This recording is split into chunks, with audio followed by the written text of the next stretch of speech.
Copenhagen Fur. Copenhagen Fur er verdens største pelsauktionshus med en global markedsandel på 60%.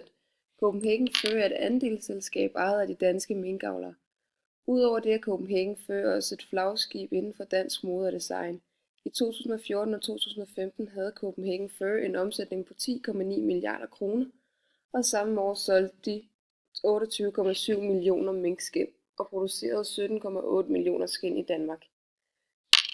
Under hver auktion er der mellem 400 og 800 købere, som kommer fra hele verden. På de 5 auktionsdage bliver der typisk solgt for omkring 3 milliarder kroner. De går meget op i, hvordan deres mink færdes, og at de har det godt. De sørger for, at minken lever i overensstemmelse med sin natur. De lader dem parre naturligt, og de sikrer, at de nyfødte hvalpe en god fravænning, når de er omkring 8 uger. De undgår helst at flytte mængden for meget for at undgå stress, og store bure vil altid være aktuelt, da de mængden skal kunne bevæge sig frit og leve så optimalt som muligt. I 1930 blev Dansk Pelsdyravlerforening stiftet, og i 1946 købte Københavns Pelscenter, som senere hen blev omdøbt til Dansk Pelsauktioner, hvor man solgte medlemmers skind. I 1963 flyttede de til Glostrup, og i dag har de 400 medarbejdere. Copenhagen Fur er en fællesbetegnelse for både auktionshuset og foreningen. Virksomheden Copenhagen Fur går ind under brancherne agenturhandel med tekstiler, beklædning, pelsværk, fodtøj og lædervarer. Deres leverandører er hovedsageligt danske minkproducenter, men der kommer også skind fra en lang række andre minkproducentlande, som er Norge, Sverige, Finland, Holland, Polen, Rusland, Kina, Canada og USA. Skindene kommer ind i virksomheden, hvor de opbevares til næste store auktion, som afholdes 4 gange hvert år, og tiltrækker opmærksomhed fra alle verdenshjørner. Alle minkproducenterne har en vis interesse i, at det går godt for Copenhagen Fur, da de selv ejer en andel af firmaet.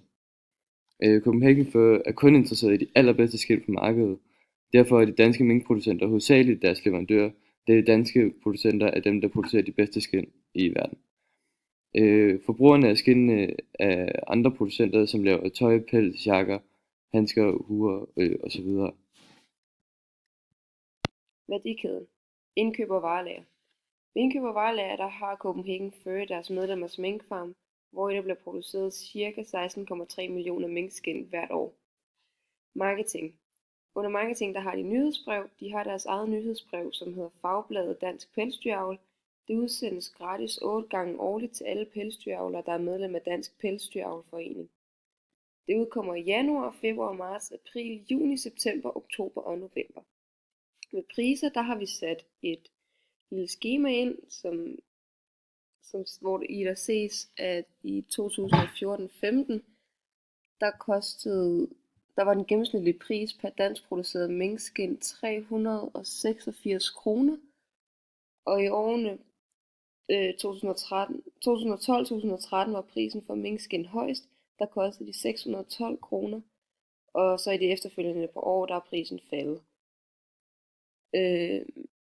Og fra 2012 og 2013 til 2013 og 2014 er prisen faldet med næsten 50%. Men her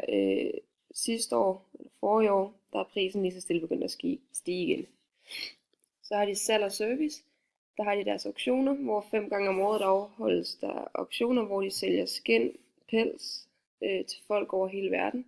Auktionerne strækker sig fra januar, hvor skindene er nypelset, til september, hvor at de sidste skind bliver solgt. Og så har de deres lille mærke, O by Copenhagen Fur, som er ude i butikkerne. Og igen har vi et lille skema her, hvor man kan se, hvad de gennemsnitligt sælger. Og i 2014-2015, der solgte de cirka 28,7 millioner skind, og deres auktionsomsætning var 10,9 milliarder kroner.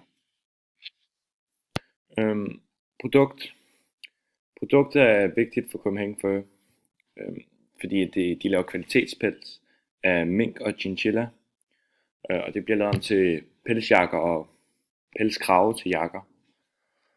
Og prisen er vigtig, fordi at den er ikke fast. Den ligger på sådan cirka 400 kroner per skin. Og deres promotion er en vigtig del, for der er mange mennesker, der er imod, at man tager pelsen fra mink og chinchilla, fordi de ser det som dyremishandling. Så de skal lave nogle reklamer, der rækker ud til begge parter. Og processen i det, der er lavet en dokumentarfilm om Copenhagen's Furs proces i hvordan de laver laver minkskin og chinchillaskin, og den er rimelig barsk. Og så er det den måde de producerer pelsen på, med at de bare tager den af. Altså minkene lever i et dårligt forhold, og så tager de bare deres skin, så ligesom det, ikke? Eksterne forhold. Den uafhængige omverden. Så har vi de teknologiske forhold. Pelsavlerne har adgang til en stor mængde viden, som kan analyseres og bruges i arbejdet på at forbedre produktionen. Data fra alle niveauer af produktionsforløbet fra avlsarbejdet og fodring til den endelige salgspris på auktionen registreres, så hvert enkelt minkavler har adgang til sin egen nøgletal, som han kan se i forhold til det store totale billede. Det enkelte avler kan på den måde se, hvordan han ligger i forhold til det samlede billede, og kan ved hjælp af computerens software analysere, hvordan han kan optimere sin besætning. På en stor udvikling i øjeblikket er individuel udfordring. Den enkelte minkavler er mere eller mindre god til at omsætte fodret, og ved at fodret individuelt kan forskellen i effektiviteten af fodret identificeres. Det giver grundlag for at optimere foderforbruget og dermed mindske omkostningsniveauet. Så har vi de kulturelle forhold.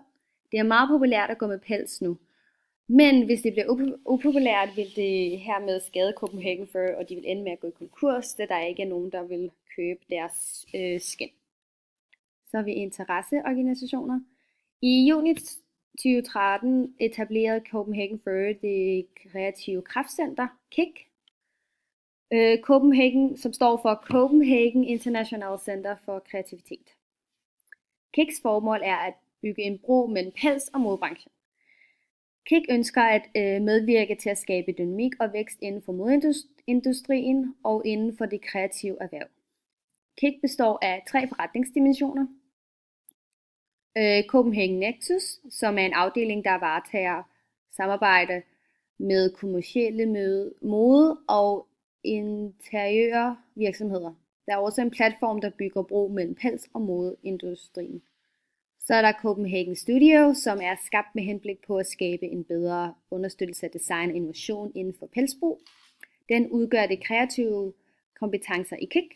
Og så er der til sidst Copenhagen Fur Fab, som promoverer og administrerer Copenhagen Furs Pelsstyle arkiv,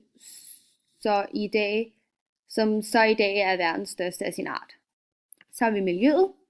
Udover at de bruger minkens pels, bruger de også minkens krop og fedt, som bliver omdannet til energi og gødning. Den største del af minkens krop bliver forarbejdet i Danmark hos Daka Bioindustries. En mindre del bliver brugt til at lave biogasanlæg, og en endnu mindre del bliver eksporteret til Tyskland til forarbejdning. Minkens fedt bliver brugt til at producere biodiesel hos Dakas biodieselsanlæg, og minkens skelet bliver forarbejdet til kødbensmel, som bliver brugt til varmeformål, gødning, biodiesel og energi. I stedet for at de kun tager pelsen fra minken, bruger de derfor hele minken, så de undgår spild og miljøskader. Så har vi de politiske og lovmæssige forhold. Hvis politikere laver nogle lov om, at det er ulovligt at sælge pels, vil det påvirke Copenhagen Fur rigtig meget, da deres produktion ligesom er pels. Og så har vi et citat her fra Aarhus Universitet den 5. april 2011. Kan danske mink leve under velfærdsmæssigt tilfredsstillende forhold, når alle gældende danske regler overholdes? Det har forskerne fra Aarhus Universitet leveret et svar på i et notat til Justitsministeriet, og svaret er ja. Forskerne baserer deres vurdering på en lang række forsøg udført gennem flere år. Nogle af forsøgsresultaterne har afkræftet det om, hvad mink har behov for. For eksempel svømmevand og større buer, mens andre forsøg har resulteret i nogle nye regler til fordel for minkene. For eksempel indførelse af forskellige berigelser af miljøet i buret. Reglerne for forhold af mink er sammenfattet i pelsdyrbekendelsesgøren. Den afhængige omverden. Konkurrenter. Copenhagen Fur sælger et relativt unikt produkt, men på grund af priserne bliver en mindre del af virksomhedens målgruppe fristet til at købe. For eksempel en anden slags jakke af noget billigere materiale. En tæt konkurrent er Skinhuset AS, Læderskin og Pels, som også sælger skinprodukter. De to virksomheder ligger meget tæt, dog er Copenhagen Fur markedslederen, dels fordi de er mere kendte end Skinhuset, men også fordi de dækker næsten alle platforme. Kunder. Copenhagen Fur sælger skind til hele verden. Deres auktioner er åbne, og alle har mulighed for at deltage. De sælger primært til overklassen og den højere middelklasse, da det for det meste er dem, der har råd til de skind, Copenhagen Fur sælger. Leverandører. Og eftersom at det er deres medlemmer, der laver der laver skindene, så er det også deres egen producenter, der leverer varerne. Mellemhandlere. Copenhagen Fur er kendt for deres årlige auktioner, hvor skinelskere fra hele verden deltager. Men de har også et mærke, som kommer ud i butikkerne og bliver solgt via en webshop, O by Copenhagen Fur, som er et af deres datterselskaber, som også virker lidt som en slags marketing, fordi så får de deres skin ud til omverdenen.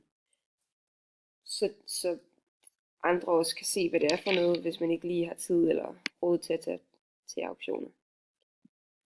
Konkurrencesituationen. Snæver konkurrence, det er Saga Furs, NAFA og Alex Petersen. Under bred konkurrence, der er det alle andre tøjproducenter, stort set alle inden for samme branche. Og Saga Furs er et finsk auktionshus, som sælger mink, ræv og vaskebjørneskin. Det er kun et auktionshus, og de sælger derfor ikke via webshop eller i butikker. NAFA er et nordamerikansk auktionshus, som sælger mink, ræv og andet vildskind. De holder hovedsageligt til i Toronto, Canada, og har heller ingen webshop eller butikker. Alex Petersen er ligesom Copenhagen Fur et dansk auktionshus. De sælger bæver, kanin, mink, ocelot, persianer, ræv, rolam, svakara, sæl, tibet, lam, uld, vaskebjørn og væselskin. De har online auktioner, men ingen webshop eller fysisk butik. Endnu en gang, så er deres brede konkurrence, det er alle andre butikker inden for samme branche. Konkurrence- og vækststrategi. Deres konkurrencestrategi, de har et differentieringsfokus, fordi de har et unikt produkt, men et smalt sigte. Og så har vi vækststrategien, de er i intensivering, hvor de har markedspenetrering, fordi de prøver at forøge deres markedsandel, men de har også markedsudvikling, da de prøver at komme ud. De har markedsudvikling med geografisk markedsudvikling, da de ligesom søger ud for Danmark og videre rundt i sådan udlandene. Så yes.